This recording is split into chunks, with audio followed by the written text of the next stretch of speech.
Welcome back kay Useful. Ngayon, pag-usapan natin yung isa sa pinaka-common na pangamba ng kapwa creator.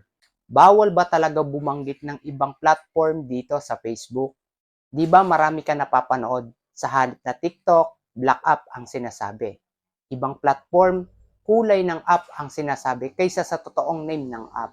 Sa bidyong ito, pag-uusapan natin yung buong katotohanan base mismo sa policy ni Meta at base sa experience ng mga creators. Kaya tapusin mo to hanggang dulo. Kung bago ka pa lang dito sa page ko at interesado ka sa mga ganitong topic, pwede mo akong i-follow para updated ka sa mga susunod ko pang video. Linawin natin.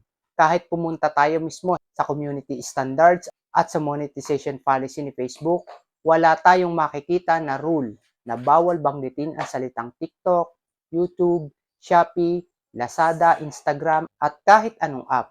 Hindi ka mababan, hindi ka madidemonetize, hindi ka marirestrict ang account mo kung binabanggit mo lang naman ang pangalan nila.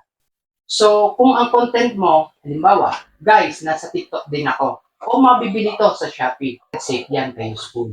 Walang violation. Eh bakit marami ang nagsasabi na bumababa daw ang reach? Ganito yan kay Useful. Hindi bawal sa policy, pero may epekto sa algorithm. Isipin mo, kung ikaw si Facebook, gagastos ka ng bilyon para gumawa ng reels ang mga creators, para tapatan ang ibang app.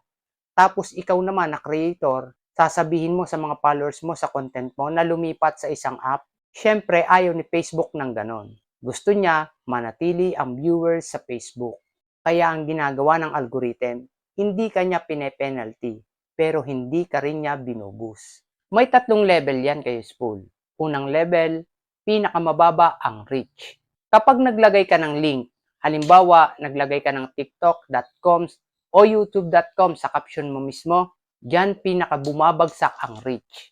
Kasi inaalis mo si viewers sa Facebook. Pansin mo din, 'di ba?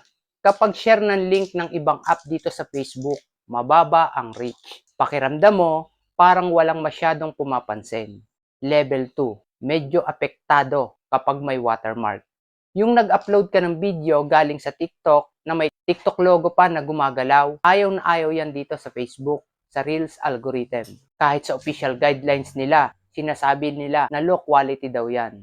At level 3, pinaka-safe ay text lang, walang link. Kung pangalan lang ng TikTok o Shopee o kahit anong app, sa caption mo, walang link, ito ang pinaka-minimal ang epekto. Halos wala. Safe na safe. Obserbahan mo rin yung difference. Yung video nila na walang ibang app na binanggit, minsan mas mataas ang reach kaysa sa video na may promo ng ibang app. Kaya may epekto pa rin dito sa algorithm.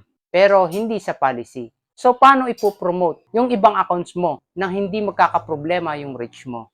Ito yung ginagawa ng karamihan na nakakaalam ng dapat gawin. Tip number 1, huwag ilagay ang link sa caption. Mas gusto ni Facebook yung link na nasa comments. Mapapansin mo mas marami ang naglalagay ng link sa comment kaysa sa caption. Tip number 2, ang watermark. Kung magre-repost ka ng TikTok video mo dito sa Facebook Reels, gumamit ka ng Snaptik o ibang downloader na walang watermark. O kaya, i-crop mo. Malaking bagay yan. At tip number 3, gawin mong kwento, hindi promo. Ganito ang halimbawa.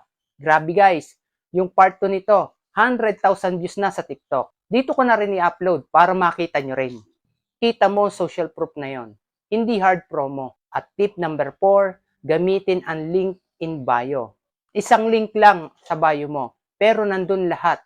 Ang TikTok, YouTube, Shopee store mo. Parang sinasabing isang bagsakan lang. Hindi spammy tingnan. Kailan ka lang talaga magkaka-violation? Magkaka-violation ka lang kung spam ka na. Walang value. Pangalawa, may paid partnership ka sa Shopee halimbawa. Tapos hindi mo inilagay na branded content. Pangatlo, scam o misleading yung binebenta mo sa Shopee o Lazada man yan. Tapos pinopost mo dito sa Facebook. Pero yung normal na pagbanggit ng name ng app, walang problema yon. So final answer natin, bawal ba?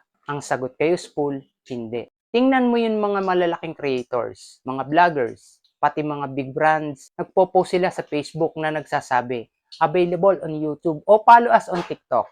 Buhay pa rin ang accounts nila. Monetize pa rin, mataas pa rin ang views. May masamang epekto ba? Wala sa policy. pero meron sa reach, lalo na kung may link o watermark. Kaya kung ako sa'yo, banggitin mo lang ng nasa tama yung ibang platforms mo. Huwag ka matakot, pero gawin mo ng matalino ang paggamit. Ikaw, anong experience mo? Bumababa ba ang views mo nung nababanggit mo ang TikTok at iba pang app? I-comment mo sa ibaba, pag-usapan natin. At kung nakatulong sa iyo ang video ito, i-like mo kay useful at i-share mo na rin sa kapwa creator na kinakabahan pa rin magbanggit ng ibang apps dito sa Facebook. Kita-kits tayo sa next useful tips video ko.